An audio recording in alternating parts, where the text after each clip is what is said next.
जो वीडियो शैतान के बारे में मैं बयान करने जा रहा हूँ, इससे पहले आपने कभी भी इतनी डिटेल नहीं जानी होगी, ना शैतान के बारे में नहीं समझते होंगे जितना कि मैं आपको बताने जा रहा हूँ। तो मुझे उम्मीद है कि आपको ये वीडियो अच्छी लगेगी। अगर वीडियो पसंद आए तो इसे लाइक ज़रूर कीजिए, अपने दोस्तों से ज़रूर शेयर करना और इस चैनल को ज़रूर सब्सक्राइब करना ताकि और भी मज़ीद वीडियो आपको बर वक्त मिलती रहें। तो चलिए वीडियो शुरू करते हैं और जानते हैं शैतान के बारे में पूरा सच, जो आज से पहले आपने कभी नहीं जाना होगा। कुरान अर्ज़ पर लड़ाई झगड़ा, दंगा फसाद रोज़ का मामूल था। गुरूर व तकब्बर में डूबे मुख्तलिफ कबाइल एक दूसरे को नीचा दिखाने के लिए हमा वक्त आपस में दस्तगिराबां रहते। इस रोज़ की खून रेजी से ज़मीन लहू लहान हो चुकी थी। खौफनाक औजारों से पहाड़ व सहरा लर्ज उठे थे। खुद अहले आसमान भी मुज़तरब व मुतफ़िक्र थे। ऐसे में बारी ताला ने जिब्राईल अलैहिस्सलाम को हुक्म दिया, फरिश्तों की एक जमात इस फसाद के किला कमा करने के लिए ज़मीन पर भेजी जाए। चनाचे फरिश्तों की एक जमात ज़मीन पर उतरी। इसने शर पसंद अनासर का खात्मा करके बाकी मखलूक को दूर दराज जजीरों की जानब धकेल दिया। फरिश्तों का काम खत्म हो चुका था। उन्होंने आसमानों पर वापस जाने के लिए भी उड़न भरी ही थी कि उनमें से चंद की नज़र नीचे ज़मीन पर लाशों के ढेरों के दरमियान एक मासूम नौमर लड़के पर पड़ी जो जोरों कतार रो रहा था। इसके वालिदैन समेत पूरा खानदान इस जंग में नाकाम हो चुका था, बर्बाद हो चुका था। फरिश्तों को इस बच्चे की कम उम्री और मासूमियत पर तरस आया। उन्होंने हज़रत जिब्राईल अलैहिस्सलाम के जरिए अल्लाह ताला से इजाज़त ली और इस बच्चे को आसमानों पर ले आए, जहाँ ये फरिश्तों की ज़ेरे निगरानी तलीम व तरबियत के मराहल तय करने लगा। इस बच्चे का नाम इज़राइल था। फरिश्तों और जन्नात की तख्लीक। ज़मीन व आसमान के वजूद में आने के बाद रब्बुल आलमीन ने दो मखलूक़ात पैदा फरमाई, एक नूरी दूसरी नारी। नूरी मखलूक को नूर से पैदा फरमाकर आसमानों पर तानियात फरमाया, जो फरिश्ते कहलाते हैं और नहायत ही नेक सीरत मासूम फरमादार हैं। हर वक्त हर लम्हा रब्बुल जुल जलाल की इबादत में मसरूफ़ रहते हैं। न खाते हैं, न पीते हैं, न सोते हैं। इनमें ना कोई मुज़क्कर ना कोई मोनस है और ना ही इनकी अफज़ाइश नस्ल होती है। जबकि दूसरी मखलूक नारी कहलाते हैं, उसे भड़कती हुई आग के शोलों से पैदा फरमाया। इस मखलूक को ज़मीन पर मुकर्रर किया, वो जन्नात कहलाते हैं। इनकी अक्सरियत में शर का मादा बहुत ज़्यादा होता है। इनमें मोनस मुज़क्कर भी होते हैं। लड़ाई झगड़ा दंगा फसाद इनका पसंदीदा मशगला है। वो शादियां करते हैं, उनकी नस्ल भी खूब बढ़ती है। अबलीस आसमानों में। इज़राइल अपना तमाम तर वक़्त तस्बीह और तहमीद में इबादत इलाही में गुजारता। उसके साथ ही उसे हर इल्म सीखने और जानने का शौक भी था। चनाचा बहुत जल्द इसने फरिश्तों में एक आला मकाम बना लिया और आसमानों पर फरिश्तों का सरदार मुकर्रर फरमा दिया गया। अहले आसमान मल्लम अल मलकोत के नाम से याद करने लगे। अल्लाह ताला ने इसे 4 पर्दों से नवाजा था और हर गुज़रते वक़्त के साथ साथ इसके दर्जात में इजाफा होता जा रहा था। फरिश्तों में यह एहसास पैदा हो चुका था कि शायद अल्लाह ताला इससे कोई बड़ा मुफरिद काम लेने वाला है। इस बात का कुछ अंदाज़ा इज़राइल को भी हो चुका था। शायद वो एहसासात थे कि जब इसके दिल के गोशे में एहसास बरतरी के बीज में से तकब्बर की एक नन्ही सी कोपल फूटी, जो वक़्त के साथ साथ परवान चढ़ती रही और वो फरिश्तों मलाइका में मगरूर मशहूर हो गया। लेकिन उसे इस बात की कितन परवाह नहीं थी कि अहले आसमान इसके बारे में क्या राय रखते हैं। वो तो अपने रब की ज़्यादा से ज़्यादा कुर्बत हासिल करने की जुस्तजू में मसरूफ़ रहता। तख्लीक आदम अलैहिस्सलाम। हमारा ईमान है कि अल्लाह ताला का कोई भी काम हुक्म और हिकमत से खाली नहीं है। ये वो वक़्त था जब इज़राइल अल्लाह के मुकर्रब फरिश्तों में अपना मकाम बना चुका था और फिर वो मुबारक दिन भी आ गया जब रब्बुल जुल जलाल ने फरिश्तों को मख्तब करके फरमाया, तर्जमा, मैं ज़मीन पर अपना नायब बनाने वाला हूँ। तल बकरा। मलाइका ने अल्लाह ताला का ये फ़ैसला सुना तो उन्हें कुछ हैरानी हुई, इसलिए कि ज़मीन की मखलूक का दंगा फसाद उनकी आंखों के सामने ही था। अल्लाह ताला ने हज़रत आदम अलैहिस्सलाम की पैदाइश से 2000 साल पहले ज़मीन पर जन्नात को पैदा फरमाया था, जिन्होंने पहले दिन से ही ज़मीन पर कत्लो व गारत मचा रखी थी। चनाचा फरिश्तों ने अर्ज़ किया, ए परवरदिगार, ये ज़मीन पर फसाद बर्पा करेंगे, आपस में खून रेजी करेंगे, जबकि हम तो दिन रात तेरी तस्बीह और तहमीद में मसरूफ़ रहते हैं। अल्लाह ताला ने फरमाया, बेशक, लेकिन जो कुछ मैं जानता हूँ वो तुम नहीं जानते। चनाचा फरिश्तों ने महशियत इलाही के आगे सर तस्लीम खम कर दिया। फिर अल्लाह ताला ने फरमाया, मैं मिट्टी का एक इंसान बनाने लगा हूँ। फिर जब बना चुका और इसमें अपनी रूह फूंक दूँ तो तुम इसके आगे सजदे में गिर पड़ना। सूरत स्वाद आयत नंबर 71-72। आदम का पुतला और इब्लीस की घबराहट। حضرت ابو موسیٰ اشعری سے مروی ہے کہ رسول اللہ صلی اللہ علیہ وسلم نے فرمایا، بے شک اللہ تعالیٰ نے آدم کو ایک مٹی سے پیدا فرمایا جو تمام روئے زمین سے لی گئی تھی، لہذا آدم کی اولاد میں بھی زمین کی طرح گورے، سرخ، سیاہ، درمیانے، نرم، سخت طبیعت والے، اچھے اور برے ہیں۔ علامہ ابن کثیر لکھتے ہیں کہ اللہ ذو الجلال نے آدم کو اپنے دست قدرت سے پیدا فرمایا اور یہ بغیر روح کے 40 سال تک اسی طرح رہا۔ فرشتے جب اس کے پاس سے گزرتے تو اسے دیکھ کر گھبرا جاتے تھے اور سب سے زیادہ گھبرانے والا اسرائیل یعنی ابلیس تھا۔ یہ اس کے پاس سے گزرتا تو اسے مارتا، جس کی وجہ سے اس کے جسم سے ایسی آواز نکلتی جیسے کھنکھناتی مٹی کی ٹھیکری سے نکلتی ہے، جیسے اللہ تعالیٰ نے قرآن مجید میں فرمایا ہے، اس نے انسان کو ٹھیکرے کی طرح کھنکھناتی مٹی سے پیدا فرمایا، مٹی سے بنایا۔ سورۃ رحمان آیت نمبر 14۔ پھر ابلیس نے فرشتوں سے کہا، تم اس سے کیوں ڈرتے ہو؟ یہ تو اندر سے خالی ہے، اگر میں اس پر مسلط ہو گیا تو میں اسے ہلاک کر ڈالوں گا۔ قصاص الانبیاء ابن کثیر صفحہ نمبر 55۔ ابلیس کے غرور نے اسے مردود بنا دیا، اور جب اللہ نے فرشتوں کو سجدے کا حکم دیا تو سب کے سب سجدے میں گر گئے، مگر شیطان نے انکار کیا اور غرور و تکبر میں آ کر کافر ہو گیا۔ سورۃ البقرہ آیت نمبر 34۔ اللہ تعالیٰ نے فرمایا، اے ابلیس، تجھے سجدہ کرنے سے کس چیز نے روکا؟ اس نے کہا، میں اس سے افضل ہوں، مجھے تو نے آگ سے پیدا کیا ہے، اسے مٹی سے بنایا۔ اللہ نے فرمایا، تو بیشیت سے نکل جا، تجھے شیان ہی نہیں کہ یہاں غرور کرے، پاس نکل جا، تو مردود ہو گیا۔ اس نے کہا، مجھے روز محشر تک مہلت دے دے۔ اللہ نے فرمایا، جا، تجھے مہلت دی جاتی ہے۔ پھر شیطان نے کہا، مجھے تو نے ملعون کیا ہے، مگر میں بھی تیرے سیدھے راستے پر چلنے والوں کو بہکاؤں گا، ان کے آگے سے اور پیچھے سے، دائیں بائیں غرق کے ہر طرف سے آؤں گا، اور تو ان میں سے اکثر کو شکر گزار نہیں پائے گا۔ اللہ نے فرمایا، یہاں سے ذلیل و خوار ہو کر نکل جا، ان میں سے جو شخص تیرا کہنا مانے گا میں تجھ سمیت ان سب کو جہنم سے بھر دوں گا۔ سورۃ الاعراف آیت نمبر 12 سے 18۔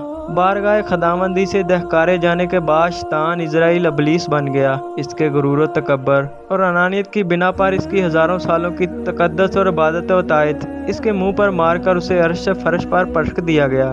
اہل سیر لکھتے ہیں کہ ابلیس عبرانی زبان کا لفظ ہے، مگر اہل عرب اسے بلس سے ماخذ کرتے ہیں، جس کے معنی نامید ہونے کے ہیں۔ چنانچہ کتب میں ابلیس کے معنی رحمت الہی سے میوس ہونے والا قرار دیا گیا ہے۔ اللہ ذوالجلال نے اسے لعنتی ٹھہرایا، چنانچہ یہ لعنتی شیاطینیم کہلایا گیا، جبکہ اس کے حامی، اس کی باتوں پر عمل کرنے والے، اس کے بہکاوے میں آنے والے، اس کے نقش قدم پر چلنے والے سب کے سب جہنمی ہیں، جو دوزخ کی آگ کا ایندھن بنیں گے۔ اللہ تعالیٰ نے قرآن کریم میں متعدد بار اہل ایمان کو متنبہ کر کے فرمایا، مومنو، شیطان کے پیچھے نہ چلو، وہ تمہارا کھلا دشمن ہے۔ سورۃ البقرہ آیت نمبر 208۔ شیطان کی پہلی کامیابی۔ شیطان حضرت آدم علیہ السلام کی وجہ سے راندگاہ درگاہ ہوا تھا، چنانچہ اس کے دل میں حضرت آدم کے لیے کہنیاں، نفرت، دشمنی کوٹ کوٹ کر بھری ہوئی تھی۔ ادھر باری تعالیٰ نے حضرت آدم کی تنہائی دور کرنے کے لیے حضرت بی بی ہوا کو پیدا فرمایا اور حضرت آدم سے کہا، تم اور تمہاری بیوی دونوں جنت میں رہو اور جو چاہو کھاؤ پیو، مگر اس درخت کا رخ نہ کرنا ورنہ ظالموں میں شمار ہوں گے۔ سورۃ البقرہ آیت نمبر 35۔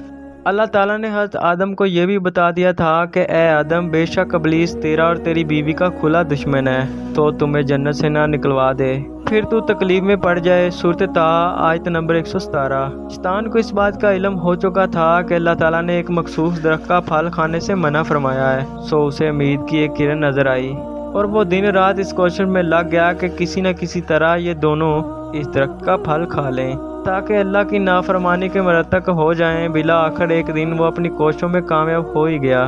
مورخین لکھتے ہیں کہ پہلے اس نے اماں ہوا کو بہکایا اور اماں ہوا کے کہنے پر دونوں نے اس درخت کا پھل چکھا ہی تھا کہ ان پر ان کی شرمگاہیں ظاہر ہو گئیں اور وہ اپنے بدن پر وحشت کے پتے چپکانے لگے۔ سورۃ طٰہٰ آیت نمبر 121۔ ابلیس اپنی اس پہلی کامیابی پر بہت زیادہ خوش تھا، لیکن وہ ابلیس سے شیطان بن چکا تھا، جس کے معنی سرکش، باغی، فتنہ انگیز اور بہکانے والے کے ہیں۔ حضرت آدم علیہ السلام اور شیطان کی سرکشی کا یہ واقعہ قرآن کریم کی 7 صورتوں میں بیان کیا گیا۔ سورۃ البقرہ، سورۃ الاعراف، سورۃ الحجر، سورۃ بنی اسرائیل، سورۃ کہف، سورۃ طٰہٰ، سورۃ رحمان، جبکہ قرآن مجید میں 88 بار شیطان اور 11 بار ابلیس کے نام کا ذکر ہے۔ شیطان انسان کا کھلا دشمن۔ اللہ تعالیٰ نے حضرت ہوا اور حضرت آدم علیہ السلام کو معاف فرما کر دنیا کی جانب روانہ کر دیا۔ शैतान को पहले ही जन्नत से निकाला जा चुका था, चनाचा अब ज़मीन पर खैर व शर, हदायत और जलालत, नेक व बद के दरमियान एक ना ख़त्म होने वाली जंग का आगाज़ होने जा रहा था। लेकिन अल्लाह ताला ने शैतान को पहले से ही आगाह फरमा दिया था, जो मेरे मुखलस बंदे हैं उन पर तेरा कुछ जोर नहीं चलेगा। सूरत बनी इसराइल आयत नंबर 65। क्योंकि शैतान इंसान का खुला और अजली दुश्मन है, लिहाजा वह अपने पैरोकारों के साथ दिन रात इंसान और दुनिया व आखिरत तबाह करने के दर पे रहता है।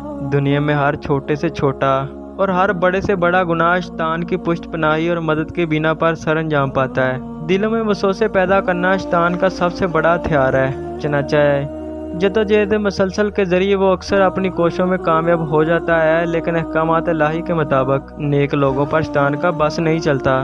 सूरत स्वाद आयत नंबर 83। शैतान ज़िद्दी खुदसर है, लिहाजा मुख्तलिफ हरबे इस्तेमाल करता रहता है। चनाचा इसके मकरू व फ़रेब और वसवसों से बचने के लिए ज़्यादा से ज़्यादा इस्तग़फ़ार, तौज़ यानी औज़ बिल्लाहि मिनश शैतानिर रजीम, ला हौला वला कुव्वता इल्ला बिल्लाह इल्लियल अज़ीम का विर्द किया जाए। हर नमाज के बाद और सोते वक़्त सूरत फ़ातिहा, मुअज़्ज़ितीन यानी सूरत फलक, सूरत अल-नास और आयतुल कुर्सी पढ़ने का मामूल बनाया जाए, क्योंकि मोमिन के लिए सबसे अफजल अमल ज़िक्र इलाही है। शैतान के बारे में फरमाने नबवी, रसूलुल्लाह सल्लल्लाहु अलैहि वसल्लम ने फरमाया, शैतान खून की तरह इंसान के बदन में दौड़ता रहता है। सही बुखारी 20 से 35, 20 से 38। अजान और तकबीर की आवाज़ सुनकर शैतान तेज़ी से बाहर की जानब भागता है, फिर दौरान नमाज वापस आ जाता है कि इसने कितनी रकतें अदा की हैं। सही बुखारी 608 तक 1231। रसूलुल्लाह सल्लल्लाहु अलैहि वसल्लम ने फरमाया, नमाज के दौरान अगर किसी किस्म का शिबा महसूस हो तो बैठे बैठे 2 सजदे कर लिया करो। हुज़ूर अकरम सल्लल्लाहु अलैहि वसल्लम ने फरमाया, जब कोई शख्स सोकर उठे और वज़ू करे तो 3 मरतबा नाक झाड़े, क्योंकि शैतान रात भर इसकी नाक के नथने में बैठा रहता है, जिससे आदमी पर सुस्ती गालब आ जाती है। पास नाक झाड़ने से वो सुस्ती दूर हो जाती है। सही बुखारी 3295। जब शाम हो जाए तो अपने बच्चों को अपने पास रोक लिया करो, क्योंकि शायतीन इस वक्त ज़मीन पर फैल जाते हैं। अलबत्ता एक घड़ी रात गुजर जाए तो उन्हें छोड़ दो और अल्लाह का नाम लेकर दरवाजे बंद कर लो, क्योंकि शैतान किसी बंद दरवाजे को नहीं खोल सकता। सही बुखारी 3304। हुज़ूर अकरम सल्लल्लाहु अलैहि वसल्लम ने फरमाया, जब गुस्सा आए तो औज़ु बिल्लाहि मिनश शैतानिर रजीम पढ़ लिया करो। आप सल्लल्लाहु अलैहि वसल्लम ने फरमाया, जिस घर में सूरत अल बकरा पढ़ी जाती है वहाँ शैतान दाखिल नहीं हो सकता। आप सल्लल्लाहु अलैहि वसल्लम ने फरमाया, जिस शख्स ने मुझे ख्वाब में देखा बिला शिबा इसने मुझे ही देखा, क्योंकि शैतान मेरी सूरत में कभी नहीं आ सकता। सही बुखारी 110। आप सल्लल्लाहु अलैहि वसल्लम ने फरमाया, बुरा ख्वाब शैतान की तरफ से है। अगर कोई बुरा ख्वाब देखे तो बाएं जानब थू थू करके शैतान के शर से अल्लाह की पनाह मांगे। इस अमल से शैतान उसे कोई नुकसान नहीं पहुंचा सकेगा। सही बुखारी 3292। आप सल्लल्लाहु अलैहि वसल्लम ने फरमाया, सोच समझ कर काम करो, जल्दबाजी ना करो। काम में जल्दबाजी शैतान की तरफ से है। आप सल्लल्लाहु अलैहि वसल्लम ने फरमाया, शैतान हर इंसान के पैदाइश के वक़्त अपनी उंगली इसके पहलू में चौके लगाता है, जिससे बच्चा जोर से रोता है, सवाए ईसा इब्ने मरियम के। शैतान हज़रत उमर से डरता है। अगर कहीं रास्ते में उमर को देख ले तो झट रास्ता बदलता है। दाएं हाथ से खाओ पियो, क्योंकि शैतान बाएं हाथ से खाता पीता है। कोई नवाला नीचे गिर जाए तो उसे जाड़ कर खा लो, उसे शैतान के लिए ना छोड़ो। इंसान की जमाई शैतान की तरफ से है। पास जब भी किसी को जमाई आए तो उसे रोकने की कोशिश करो, क्योंकि जब कोई जमाई लेते हुए आहा करता है तो शैतान इस पर हंसता है। जब मुर्ग की बांग सुनो तो अल्लाह से उसके फजल का सवाल किया करो, क्योंकि इसने फरिश्तों को देखा है। और जब गधे की आवाज़ सुनो तो शैतान से अल्लाह की पनाह मांगो, क्योंकि इसने शैतान को देखा है। सही बुखारी 33। तो दोस्तों ये थी शैतान के बारे में मुकम्मल वीडियो। आपने जाना कि किस तरह शैतान कैसे बना और किस तरह ज़मीन पर दहकारा गया और वो क्या क्या करता है इंसानों को भटकाने के लिए। अल्लाह हम सबको अपने हिफ्ज़ मान में रखे और शैतान के शर से महफूज रखे। अब मैं मिलूँगा दोस्तों एक और वीडियो में। तब तक के लिए अपना बहुत सा ख्याल रखना। वीडियो अच्छी लगे तो इसे लाइक कीजिए और दोस्तों से ज़रूर शेयर कीजिए, और सबसे बढ़कर इस चैनल को ज़रूर सब्सक्राइब करना। अब मैं मिलूँगा एक और वीडियो में। अल्लाह हाफिज़।